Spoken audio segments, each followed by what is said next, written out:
पर चतुर्थ स्थान भूमि भवन वाहन माता सुख मन नैसर्गिक कुंडली में आपके गुरु का दृष्टि अगर है और आपका ज़मीन चला जाएगा तो फिर जातक और एस्ट्रोलॉजी विज्ञान तो गया काम से। अगर गुरु का दृष्टि है तो ऐसे कंडीशन पे जाने वाले लोगों का भी ज़मीन नहीं जाता है, क्योंकि गुरु का अमृतमय दृष्टि वहाँ जा रहा है, मतलब बचाएगा। ठीक है, আমি বুঝতে পারি তোমার দুঃখটা, আমি বুঝতে পারি। আমি কি বলছি প্রথমে তুমি सुनो আমি কি বলছে। ऐसा है कि जब भी शनि का साढ़े साती ढैया और या फिर शनि का महादशा या ऐसे कंडीशन जब ज़िंदगी में रहता है और मन में डाउट है कि मेरा बीवी किसी के साथ किसी प्रकार का संबंध संपर्क में है और मेरे को लगता है कि ऐसा कुछ गलत चल रहा है। देखो बेटा, जब तक एक अपने आँख में नहीं देखते हो किसी भी चीज़ को बिलीव नहीं करना चाहिए, कि डाउट ही लोगों का घर तोड़ देता है। और अभी तक वैज्ञानिक लोग, डॉक्टर लोग बहुत सारा मेडिसिन बनाया है, डाउटोमाइसिन अभी तक नहीं बनाया। जिस दिन डाउटोमाइसिन निकल जाएगा उस दिन तुम लोगों को एक एक खिला दूंगा और डाउट सब दूर हो जाएगा। और सुनो बेटा, ऐसा है मकरू का चतुर्थ स्थान में अभी राहु के और गुरु बृहस्पति रिटर्न आ रहे हैं और यहाँ राहु को बैकअप मिल रहा है। ऐसे कंडीशन पे राहु मने भय, भ्रम, भूल, भटकाव, भकवा, भद्दा और सारे डाउट और हर प्रकार के मन में मनगढ़ंत बात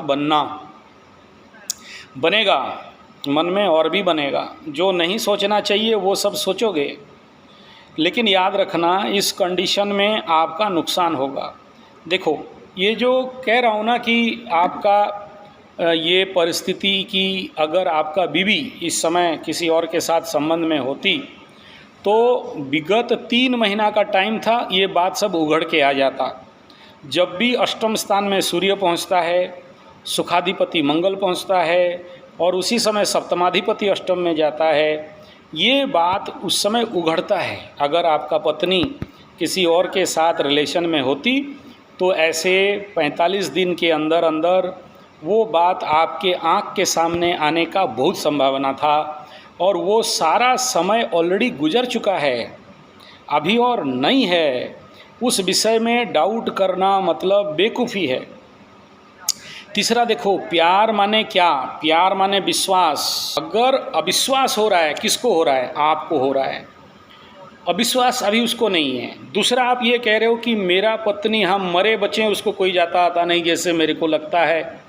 मेरा घर छोड़ के वो जगह अलग जगह में रहती है, किसी और के साथ हंसती खेलती मजा करती रहती है, हम बुलाते हैं नहीं आती है। बाप, साढ़े साती में कौन सा मकरू है जिसका पति पत्नी का झगड़ा नहीं हुआ? ऐसा एक मकरू तो निकाल के दिखा दो कि जो अपने पत्नी के साथ इन 5.5 साल 6 साल में हालत गंभीर नहीं था, झगड़ा नहीं था, टेंशन नहीं था, वाद विवाद नहीं था, डाउट शंका नहीं था। कुछ लोग तो बदनामी हुए, कुछ मकरू पति पत्नी इतना मन मुटाव की कोर्ट कचहरी माली मकदमा फैमिली कोर्ट तक चले गए। कुछ लोगों को तो ऐसा चीज़ उघड़ के सामने आया जो कि ज़िंदगी भर का प्यार एक दिन में ख़त्म हो गया। अविश्वास का हालत इतना पस्त था कि मकरू लोगों को उनका बीवी लोग थप्पड़ मारा है, और मकरू थप्पड़ खाने से लेके कान खिंचाई, बाल नोचना, नाखून रगड़ देना, छुरी तमंचा तक भी चला है बीवी विवाह लबरा लबरी के बीच में। यार, मेरे पास इतना रिकॉर्ड है। और सुनो, शनि का 7.5 साल में मकरू इनका सब पर्दाफाश हो चुका है। बाकी 2-4 जन का बाकी है, वो अभी धनिष्ठा में आ रहा है। वो उघड़ के शनि बाबा उघाड़ देंगे, द्वितीय से लेकर अष्टम में देखेंगे, उघड़ के निकल जाएगा। जिनका 2-4 बाकी है, ज़्यादा नहीं, जो लोग अपना खुजली उजली कर रहे हैं ना। लेकिन जो लोग धर्म सदमत में हैं, आप अगर धार्मिक लेवल पे हो तो आपका तो कुछ भी नहीं उखड़ेगा, आप टेंशन नहीं होना।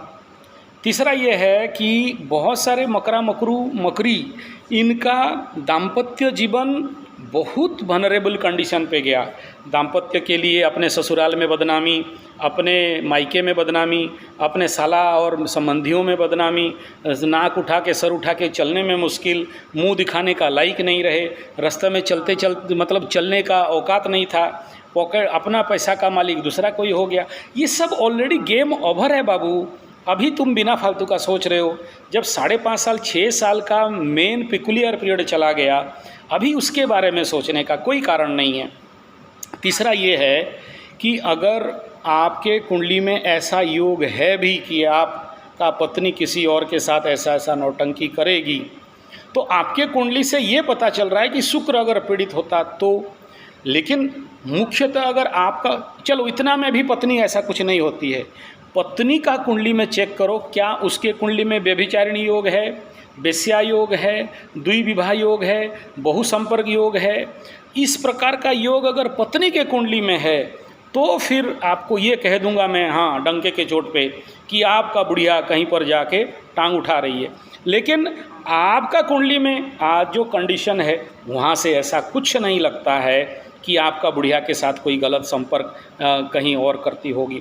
और मैं कई बार बोला हूँ बाबू, मकरू लोग, शनि के 7.5 के पीरियड में अगर तुम्हारे आँख में भी ऐसा कुछ दिखाई देना तो भी 5 मिनट के लिए कभी विश्वास नहीं करना कि तुम्हारा पत्नी ऐसा कुछ की होगी या तुम्हारा पति ऐसा कुछ की होगी। बहुत सारे झूठे अपवाद, बहुत सारे झूठे एलिगेशन, फॉल्स एलिगेशन आँख में दिखता है। Even if you be not मेलम नॉट, मैं बता रहा हूँ, सुनो, ऐसा भी कंडीशन बनता है कि जहाँ मकरू अपने हाथ से, इतना दिमाग खराब था उस समय मकरू का कि अपने हाथ से ना जो नहीं घटा था वो सब लिखा अपने हाथ से। बाय गॉड बोल रहा हूँ, मकरू अपने हाथ से लिखता है, मतलब एक प्रकार का पागलपन, या ऐसे समझो एक प्रकार का बेहोशी, या एक प्रकार का मूर्खता, एक प्रकार का ग्रहों का आवेश, ग्रहों का इफेक्ट ऐसे पड़ा कि अपने हाथ से जो नहीं घटा उसको भी सच बोल के फेसबुक में लिखा है, व्हाट्सएप में लिखा है, और ट्विटर में लिखा है, और बाद में उसको डिलीट भी किया है और पछताया भी है। ये मेरा चैलेंज है, ओपन चैलेंज है, ऐसे मकरू लोगों के साथ घटा है। लेकिन वो बाद में फिर धीरे धीरे उनका मानसिक स्थिति सुधरा, वो लोग ठीक हो गए और इस प्रकार का परिस्थिति नहीं रहा। और अभी तो 90% मकरुओं का फैमिली रिलेशन अच्छा हो गया है। मैं आपको एक फॉर्मूला दे रहा हूँ, इसमें गारंटी के साथ कह रहा हूँ कि आपका मैरिज लाइफ सुधर जाएगा। मैं आमी कलकत्ता ही सीखे छे ये कथाटा, ठीक है, मैं कलकत्ता से ही सीखा हूँ। एक ललित अग्रवाल करके ये कलकत्ता में जहाँ पर वाटिका है वहाँ पर वो रहते हैं, उनका पिताजी है, बड़े सेठ जी हैं। मैं वहाँ कथा करने के लिए गया था और पंचवटी, सॉरी वाटिका नहीं, पंचवटी कलकत्ता, ये दमदम के तरफ से होते हुए जाते हैं। तो मैं कथा कर रहा था तो वो सेठ जी मेरे को बताए, बोले आचार्य जी, जीवन का एक अनुभव आपको बता रहा हूँ मैं, क्योंकि उनको कुछ ऐसे योग निद्रा वगैरह बताया, बड़ा खुश हो गए।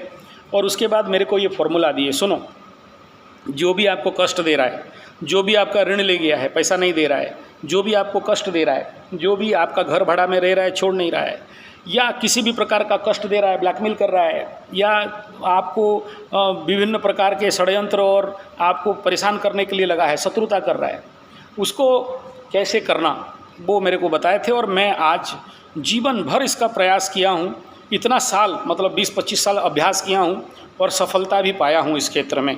तो कैसे करोगे वो फॉर्मूला बता रहा हूँ, हालांकि कुछ टेक्निक सीक्रेट है, मैं उसको बाद में बताऊँगा। हर दिन जब पूजा करते हो नमस्कार करना, सामने वो है बोल के सोचना या फिर उसका फ़ोटो रख लेना और उसको बोलना धन्यवाद, नमस्कार, आपको कोटि कोटि कृतज्ञता कि आप मेरे साथ ऐसे सब कर रहे हो, मेरे अंदर आपके लिए कोई गिला शिकवा नहीं है, आपके लिए कोई बुरा भाव नहीं है, भगवान आपको कल्याण करे, आपका मंगल करे, आपका भला हो, और आपके रूप में मुझे ये जो कुछ भी मिला है, दंड इत्यादि जो कुछ मिला है, मैं आपको कृतज्ञता और धन्यवाद देता हूँ। आप बहुत अच्छे हो और मेरा प्रार्थना है कि वो घर छोड़ के चले जाएं, या आप जिसके साथ भी गलत संबंध रखे हैं उसे छोड़ दें और मेरे साथ आपके सद्भावना का संपर्क हो। और आपका जो भी पॉजिटिव भावना उसके साथ घटा है उसको सोचना, पॉजिटिव सोचना, नेगेटिव नहीं सोचना है। कृतज्ञता देना, धन्यवाद देना, नमस्कार बोलना, और आप महान हो और आप मेरे साथ ऐसे ऐसे अच्छे मुहूर्त बिताए हो, आपकी दया से मेरे को एक बेटी हुई है या बेटा हुआ है, जो भी हुआ है, आप इतना दिन मेरे को घर संभाले। ऐसे पॉजिटिव एस्पिरेशन दिमाग में डालना, ना कि नेगेटिव। मेरे को डाउट है उसके साथ सोया है, मेरे को डाउट है वहाँ टांग उठाई है, मेरे को डाउट है ऐसा ऐसा करती होगी, मेरे को डाउट है। भाई ये डाउट ही तो घर तोड़ देता है। और डाउट का तो आज तक बड़े बड़े लोगों के पास दवाई नहीं है, मेरे पास कहाँ से आ जाएगा? भगवान फेल खा गए दवाई इसका निकालते निकालते, डाउटोमाइसिन, डाउटोटोरोजिन नहीं निकलता। तो डाउट मत करो। जिस दिन हमारे उड़िया में बोलते हैं जहाँ न देखिबो बेनी नयने परते न जीवो गुरु वचने, मतलब जब तक अपने आँख में नहीं देखते हो तब तक डाउट मत करो, विश्वास मत करो। और साढ़े साथी में ना अपने आँख में देखते रहोगे तो भी विश्वास नहीं करना। देख भी लिया कि कहीं टांग उठाई है तो भी विश्वास नहीं करना। उसके पीछे भी कुछ मायात्मक लीला रहेगा जो साढ़े साथी खत्म होने के बाद आपके आँख के सामने आएगा और तब पछताओगे। और याद रखना, एक बहुत अच्छा पुस्तक है स्वामी चिन्मयानंद जी महाराज का, आई लव यू, भलो पाओ, ठीक है। वो किताब अगर कहीं से मिल जाए चिन्मय मिशन से, हिंदी में भी है, इंग्लिश में भी है, अवेलेबल है। मैं इसे 20 साल पहले इसको पाया था और पढ़ा था। तो आप इसको कोशिश करो एक बार पढ़ने के लिए, तो हो सकता है जीवन में कुछ सुधार हो जाए। और आपके मन का जो भी डाउट है, ये पहला संस्करण 2002 का था उड़िया का, तो हिंदी इंग्लिश का तो पहले और भी रहेगा। याद रखना, स्वामी चिन्मयानंद जी महाराज आई लव यू, भलो पाओ, उड़िया में भलो पाओ मतलब प्यार करो, ठीक है। उसमें बहुत अच्छा बात बताए हैं और आप अपने जीवन के इस प्रकार के समस्याओं से बाहर आ सकते हो। देखो बेटा, मन का खेल है। मन ऐसा ऐसा तिगड़म लगाता है, मन ऐसा ऐसा भावनाओं को लाता है, अच्छे अच्छे लोग पस्त हो जाते हैं। तो आपके मन में भी ऐसा स्थिति है। थोड़ा सा अक्टूबर नवंबर का इंतज़ार करो, देखना अच्छा हो जाएगा। आपके सोच में गुरु बृहस्पति का दृष्टि आएगा, अच्छा हो जाएगा। नवंबर 21 के बाद देखो ना, मानसिक में बहुत सुधार आ जाएगा बेटा।